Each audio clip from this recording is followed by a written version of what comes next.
English as a Global Language by David Crystal. English as a global language is a phenomenon that has gained momentum over the past few centuries and has continued to do so in modern times. In his book English as a Global Language, published in 1997, linguist David Crystal explores the reasons behind the widespread use of English as a global language and its implications on culture, communication, and education. One of the primary reasons for the rise of English as a global language is its historical context. The British Empire, which was one of the largest and most powerful empires in the world, spread the English language to many parts of the globe. The spread of English was aided by the fact that the British Empire established English-speaking colonies in many different regions, including North America, Australia, New Zealand, and India. The influence of the British Empire and the spread of English continued even after the empire's decline, as English became the language of international business, diplomacy, and academia.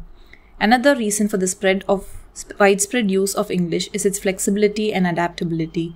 English has the ability to absorb and adopt words from other languages, which has allowed it to evolve and change over time. This adaptability has made English a language that is able to communicate complex ideas and concepts in a variety of contexts, from scientific research to popular culture. The dominance of English as a global language has had a significant impact on culture and communication. Crystal argues that the spread of English has created a linguistic imperialism where English is seen as the language of power and privilege. As a result, other languages and cultures are at risk of being marginalized or lost altogether. Furthermore, the spread of English has led to the development of a global culture which has both positive and negative implications. On the one hand, it has created a shared cultural experience that has brought people together from different parts of the world. On the other hand, it has also led to the homogenization of culture, where local traditions and practices are being replaced by global trends. The impact of English as a global language on education has also been significant. English is now seen as the language of international communication and commerce, which has led to an increased demand for English language education around the world. This demand has created opportunities for English language teaching and learning, but it has also created challenges for non-native speakers who are required to learn English in order to participate in the global economy. Crystal also explores the future of English as a global language. He argues that while English is likely to remain the dominant global language in the near future, other languages are also likely to gain prominence in different regions of the world. As global communication becomes more diverse, there may be a shift away from English towards other languages that are better suited to specific cultural and linguistic contexts. English as a Global Language by David Crystal provides a comprehensive overview of the historical, cultural, and linguistic factors that have contributed to the rise of English as a global language. While acknowledging the benefits of a shared global language, Crystal also highlights the risks associated with linguistic imperialism and the homogenization of culture. He suggests that the future of global communication is likely to be more diverse, with a variety of languages playing important roles in different regions of the world. Chapter 1 provides an overview of the historical, cultural, and linguistic factors that have contributed to the rise of English as a global language. Crystal acknowledges the benefits of a shared global language but also highlights the risks associated with linguistic imperialism and the homogenization of culture. Chapter 2 focuses on the historical background of English language and how it became a global language. The chapter starts with a brief discussion of the spread of English across the world and how it has become the most widely spoken language in the world. Crystal then delves into the history of the English language, tracing its roots to the Germanic tribes of Northern Europe. He discusses the various stages of development of the English language, from Old English to Middle English and Modern English, and how it evolved over time. The chapter also highlights the significant role played by England's colonial expansion in the spread of the English language across the world. Crystal notes that as England expanded its empire, English became the dominant language in the colonies and was used as a lingua franca between different groups of people. Crystal also emphasizes the importance of technology in the spread of English as a global language.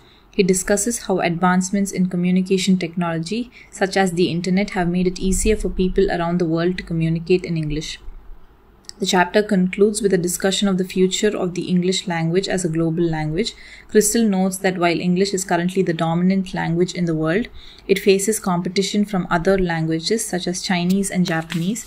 He argues that English's status as a global language is not guaranteed, and that it will depend on how well it adapts to the changing needs of the world. Chapter 2 also provides a detailed and informative analysis of the historic background of the English language and how it became a global language. The chapter highlights the key factors that have contributed to the spread of English across the world and the challenges it faces in the future. Chapter 3 emphasizes on the social and cultural aspects of the spread of English around the world. The chapter explores the reasons why people learn English as a second or foreign language and how English proficiency affects social and cultural interactions. Crystal discusses the role of English in international communication, emphasizing its importance as a lingua franca for global business, diplomacy, and tourism. He notes that the ability to speak English is often seen as a symbol of prestige and social status, and that English proficiency can open up opportunities for education, employment, and social mobility. The chapter also explores the impact of English on local cultures and languages. Crystal notes that the spread of English has led to the decline and even extinction of many indigenous languages, as well as the displacement of local cultures and values.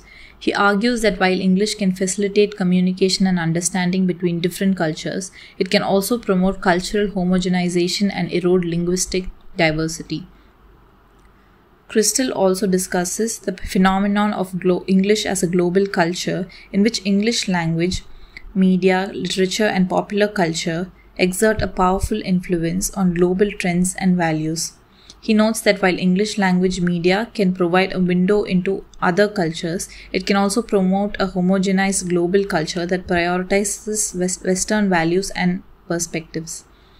The chapter concludes with a discussion of the future of English as a global language and its impact on social and cultural diversity. Crystal notes that while English proficiency will continue to be important for global communication and mobility, it is important to recognize and respect the value of linguistic and cultural diversity. He argues that a more equitable and inclusive approach to language learning and use is needed to promote cultural understanding and diversity in a globalized world. Chapter 3 provides a nuanced and thought-provoking analysis of the social and cultural impact of the spread of English as a global language.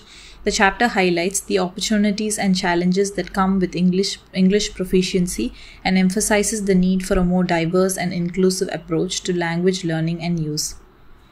Chapter 4 focuses on the linguistic aspects of the spread of English around the world.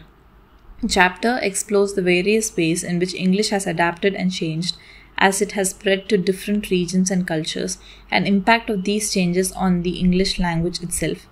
Crystal discusses the phenomenon of world Englishes, in which English has taken on different forms and variations in different regions and cultures.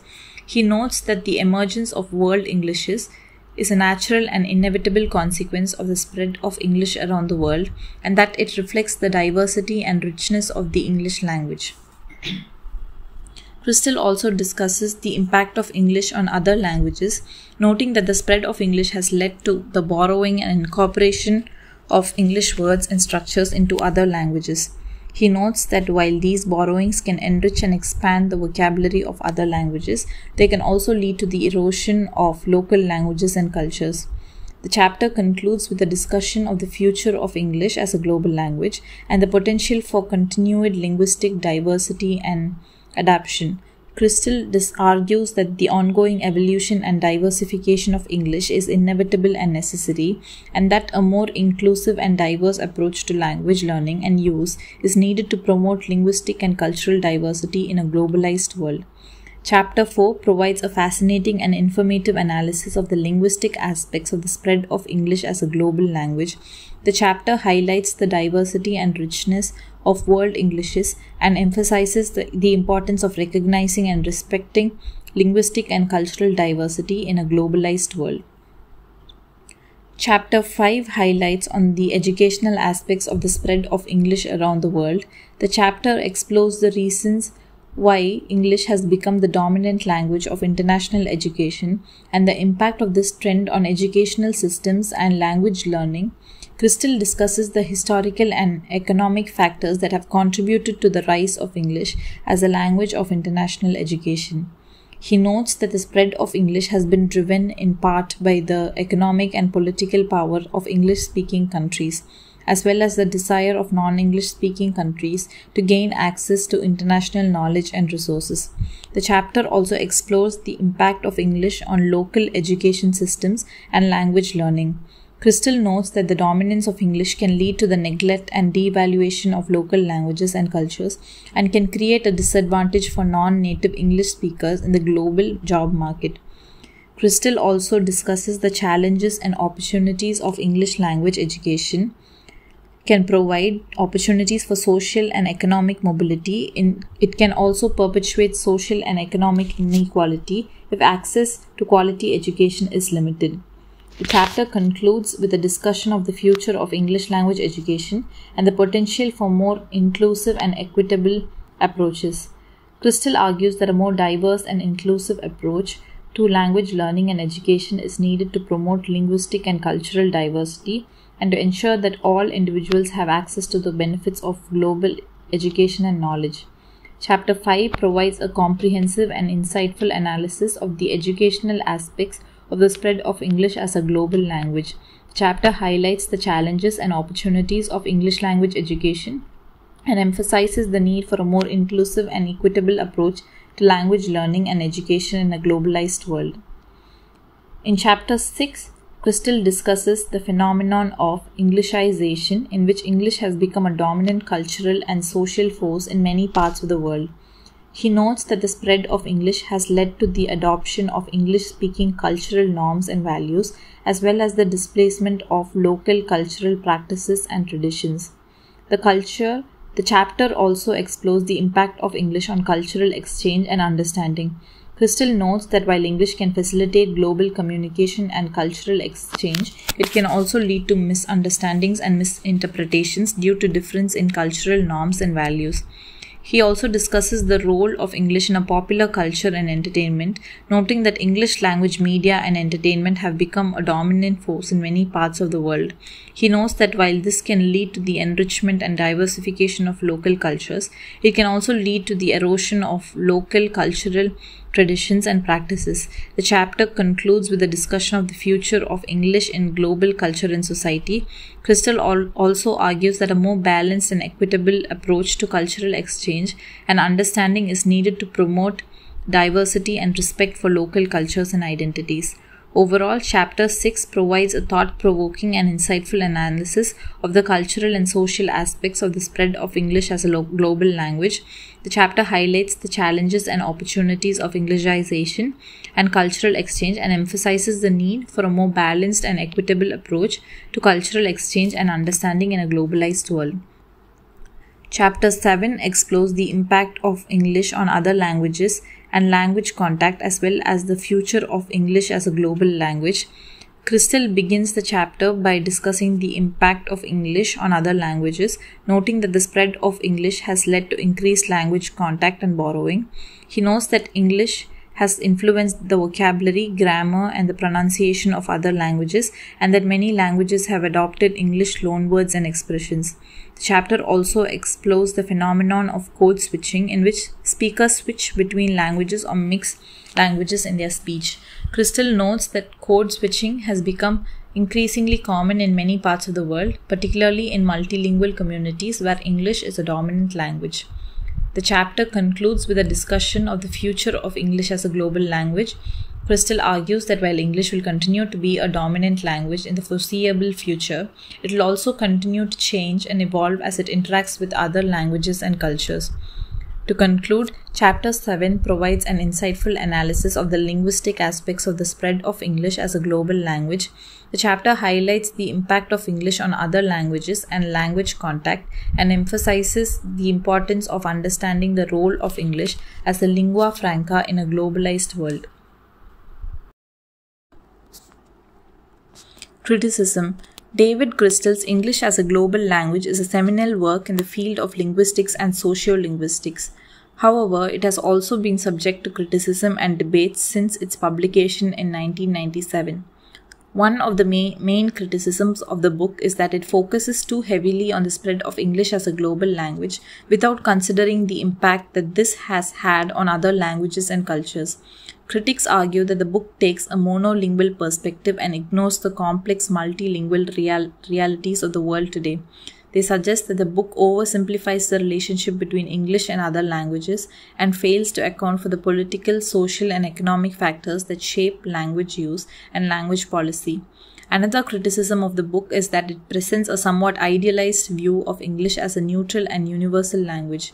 Critics argue that this view overlooks the fact that English is embedded in a specific cultural and historical context and that its global spread has been driven by colonialism and economic power. They suggest that the book fails to acknowledge the inequalities and power imbalances that underpin the spread of English, and that it overlooks the resistance and backlash against English in many parts of the world. Some critics also argue that the book underestimates the diversity of English as a global language and overlooks the fact that different varieties of English have emerged in different parts of the world. They suggest that the book presents a monolithic view of English that overlooks the complex linguistic and cultural dynamics that shape the language. Another criticism of the book is that it places too much emphasis on the importance of English as a global language while neglecting other languages and language diversity. Critics argue that this perspective reinforces the dominance of English and overlooks the value and importance of other languages and cultures. They suggest that the book fails to consider the impact that the spread of English has had on the loss of linguistic and cultural diversity, and that it overlooks the importance of language rights and language revitalization efforts. In response to these criticisms, it is important to note that English as a global language is a product of its time and context. The book was published at a time when English was rapidly expanding as a global language and when there was a need to understand the linguistic and social implications of this expansion. While the book does have limitations and biases, it also offers a valuable perspective on the spread of English and its impact on language and culture. In conclusion, English as a Global Language by David Crystal has been subject to criticism and debate since its publication. While the book offers valuable insights into the spread of English and its impact on language and culture, it also has limitations and biases that should be acknowledged and addressed. As we continue to navigate the complex linguistic and cultural dynamics of a globalized world, it is important to engage in ongoing critical reflection and dialogue about the role of language and culture in shaping our lives and our world. Thank you.